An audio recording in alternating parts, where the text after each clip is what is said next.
প্রিয় শিক্ষার্থীরা, তোমরা এখন দেখছো রিমিনার অনলাইন ক্লাস চ্যানেলের পক্ষ থেকে প্রত্যেককে আন্তরিক শুভেচ্ছা। আজকে প্রথম সেমিস্টার রাষ্ট্রবিজ্ঞান জেনারেল সিসি T1 আমি একটি গুরুত্বপূর্ণ রচনাধর্মী প্রশ্ন নিয়ে এসেছি, যেটা তোমাদের ফাইনাল পরীক্ষায় আসছেই। রাষ্ট্রবিজ্ঞানের অনুশীলনে মার্ক্সীয় দৃষ্টিভঙ্গি ব্যাখ্যা করো। আমি তোমাদেরকে টোটাল পিডিএফটিকে ভয়েসে তার সঙ্গে সঙ্গে অডিও ভিজুয়াল দুটোকেই দেখানোর চেষ্টা করছি। তারা প্রথম থেকে শেষ অবধি দেখবে। আর একটা কথা, যারা নতুন হয়ে আছো এখনও পর্যন্ত, অবশ্যই চ্যানেলটিকে সাবস্ক্রাইব করে অপরের মধ্যে ক্লাসটিকে বিতরণ করবে। তো চলো শুরু করা যাক। রাষ্ট্রবিজ্ঞানের আলোচনার ক্ষেত্রে মার্ক্সীয় দৃষ্টিভঙ্গি হলো একটি আধুনিক ও গুরুত্বপূর্ণ দৃষ্টিভঙ্গি। মার্ক্সবাদে বৈজ্ঞানিক দৃষ্টিভঙ্গিতে সমাজ বিকাশের ধারাকে ব্যাখ্যা করা হয়। মার্ক্সবাদ হলো এই বিশ্ব সংসার এবং তার অংশস্বরূপ মানব সমাজ সম্পর্কে একটি সাধারণ তত্ত্ব। মার্ক্সীয় দর্শনে রাজনীতির বিশ্লেষণের গুরুত্বকে অস্বীকার করা হয়। বিভিন্ন শ্রেণীর মধ্যে সম্পর্ক হলো রাজনীতির মূল বিষয় এবং সমগ্র সমাজ ব্যবস্থার ভিত্তি অর্থনীতি। তাই লেনিন বলেছেন, রাজনীতি হলো অর্থনীতির ঘনীভূত রূপ। পরবর্তী পয়েন্ট দেখো, ভিত্তি ও উপরিকাঠামো বিশ্লেষণ।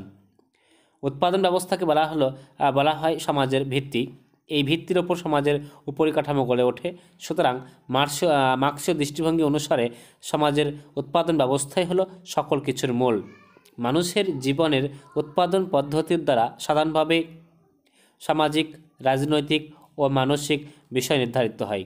এর উপর ভিত্তি করে গড়ে ওঠে রাজনীতি, ধর্মদর্শন ও সভ্যতা সংস্কৃতি। পরবর্তী পয়েন্ট দেখো, অর্থনীতি ব্যবস্থার গুরুত্ব। মার্ক্সীয় দর্শন অনুসারে অর্থনীতি ছাড়া কোনো আলোচনাই বিজ্ঞানসম্মত হতে পারে না। অর্থনীতি ব্যবস্থার সঙ্গে সমাজ জীবনের সব কিছুই ওতপ্রোতভাবে যুক্ত।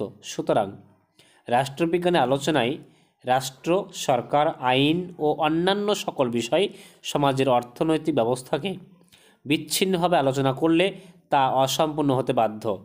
কোনো দেশের প্রশাসন ব্যবস্থাকে রাজনৈতিকভাবে বিশ্লেষণ করতে হলে দেশের অর্থনৈতিক ব্যবস্থা সঠিক বিচার বিশ্লেষণ প্রয়োজন। পরবর্তী পয়েন্ট দেখো, রাজনীতির গুরুত্ব। মার্ক্সবাদ অনুসারে অর্থনীতি ছাড়া কোনো আলোচনায় বৈজ্ঞানিক, তা সত্ত্বেও রাজনৈতিক গুরুত্বকে অস্বীকার করা যায় না। রাজনীতি অর্থনীতির ঘনীভূত সম্পূর্ণরূপে হলেও রাজনীতি অর্থনীতিকে প্রভাবিত করতে পারে।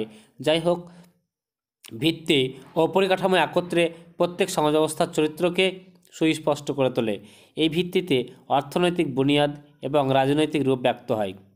সমাজের পরিকাঠামোতে প্রত্যেক সামাজিক ব্যবস্থা অর্থনৈতিক ও রাজনৈতিক কাঠামোর পরিপ্রেক্ষিতে অন্য সামাজিক ব্যবস্থার সঙ্গে তার পার্থক্য করা যায়।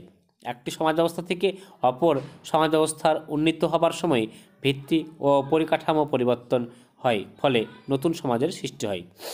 পরবর্তী পয়েন্ট দেখো, ঐতিহাসিক বস্তুবাদ। মার্ক্সবাদ ঐতিহাসিক বস্তুদের সাহায্যে বৈজ্ঞানিক ভাবে মানব সমাজের ক্রম বিবর্তনের ধারাকে ব্যাখ্যা করা হয়। সমাজের অগ্রগতি সম্পর্কে মার্ক্সীয় দৃষ্টিভঙ্গি ঐতিহাসিক বস্তুবাদ নামে পরিচিত। এই ঐতিহাসিক বস্তুবাদ দ্বন্দ্বমূলক বস্তুবাদের অংশবিশেষ। পরবর্তী দেখো, শেষ পয়েন্ট, দ্বন্দ্বমূলক বস্তুবাদ। দ্বন্দ্বমূলক বস্তুবাদ অনুসারে জগৎ প্রকৃতিগতভাবেই বস্তুময়। জগতের প্রত্যেক বস্তু পরস্পরের উপর নির্ভরশীল এবং সম্পর্কযুক্ত। এই বস্তু জগৎ পরিবর্তনশীল ও গতিময়, যার মূলে আছে বস্তুর অন্তর্নিহিত দ্বন্দ্ব। দ্বন্দ্বমূলক বস্তুবাদের তত্ত্ব মানব সমাজের ইতিহাসের ক্ষেত্রে প্রযুক্ত হলে তাকে ঐতিহাসিক বস্তুবাদ বলা হয়। তো প্রিয় শিক্ষার্থীরা, আশা করছি এরকমভাবে প্রত্যেকটি নোটকে আমরা তোমাদেরকে ক্রমিক পর্যায়ে দিতে পারবো। যদি তোমরা চ্যানেলটিকে ঠিকভাবে সাপোর্ট করো এবং আমাদের পাশে থাকো, তাহলে এরকম জাতীয় ক্লাসকে আমরা সর্বদাই দিতে আরও উৎফুল্ল বোধ করব। Thank you everybody, best of lakh.